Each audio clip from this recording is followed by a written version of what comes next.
राधे राधे महाराज। महाराज जी, कभी कभी मैं अपनी नौकरी और अपने भविष्य को लेकर असुरक्षित महसूस करता हूँ और ये असुरक्षा मुझे बहुत परेशान करती है। इस चिंतन असुरक्षा को दूर करने के क्या लिए है मैं कि क्या कर जब तक भगवान का भरोसा नहीं होता तो जीव फिर अपनी हैसियत से चिंतन करता है तो उसे परेशानी हो जाती है कि अगर ऐसा हुआ तो फिर क्या होगा, अगर ऐसा हुआ तो क्या हुआ, फिर वो परेशान हो जाता है। तो हमें लगता है कि भगवान का भरोसा कर लो कि अगर ऐसा हुआ तो भगवान कोई नया रास्ता निकाल देंगे।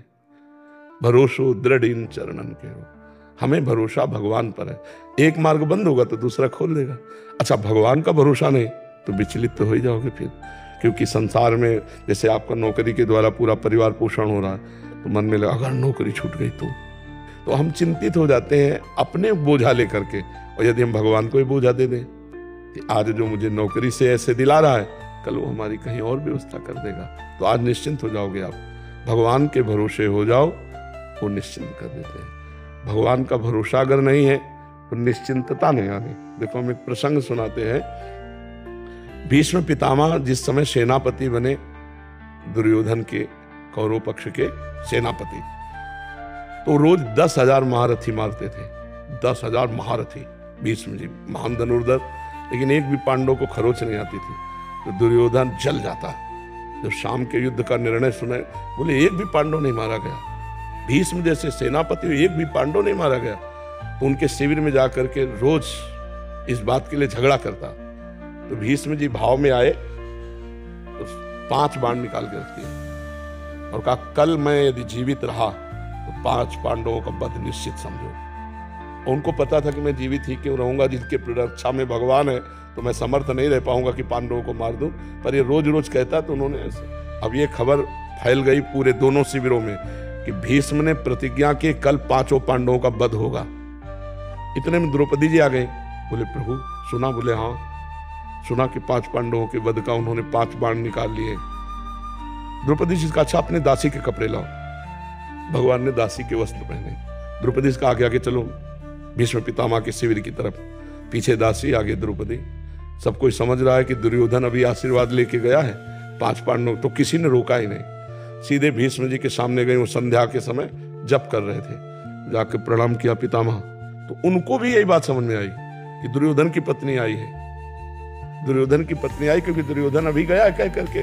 तो हम 5 पांडवों के वध का प्रण किया तो प्रसन्न होकर बताया होगा, तो उसकी तो उनका सौभाग्यवती भाव। संध्या का समय था तो द्रौपदी जी ने हटाया और कहा कि आप प्रण करते हो सौभाग्य उजाड़ने का और आशीर्वाद देते हो सौभाग्यवती भाव का। हम क्या माने कि कौन सा भीष्म सत्य है, सौभाग्य उजाड़ने वाला या सौभाग्य देने वाला?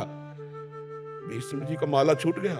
उनका वो कहा जो तुम्हें यहाँ लाया है, क्योंकि इतनी चतुराई से तेरे को यहां तक इस समय पहुंचाना केवल उसी का कार्य है। भीष्म जी खड़े हो गए और देखा तो दरवाजे में दासी बने खड़े थे भगवान। भीष्म जी ने जब देखा तो कहा, बेटी तेरे सौभाग्य को कौन उजाड़ सकता है?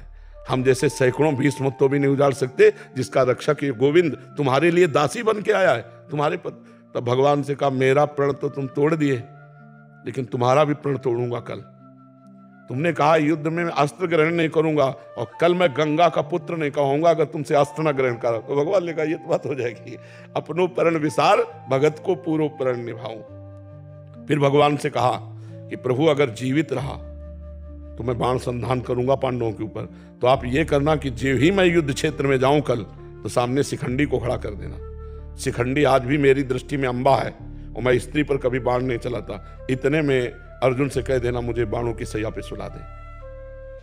अब भगवान लौट करके आए तो देखा पांडव चैन से सो रहे हैं।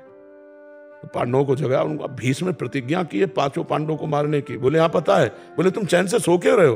बोले जिसके तुम रक्षक हो तो चैन से हम सोए, आप खुद व्यवस्था करो। तो समझ रहे हो ना, अगर भगवान का भरोसा है तो चैन से सोओगे, वो व्यवस्था खुद कर देंगे। और भगवान का भरोसा नहीं तो अपनी परेशानी अपनी जिम्मेवारी लेने पर हम परेशान हो जाएं, क्योंकि हम मनुष्य हैं। हमारी क्षमता ईश्वरीय शक्ति के आगे नहीं है।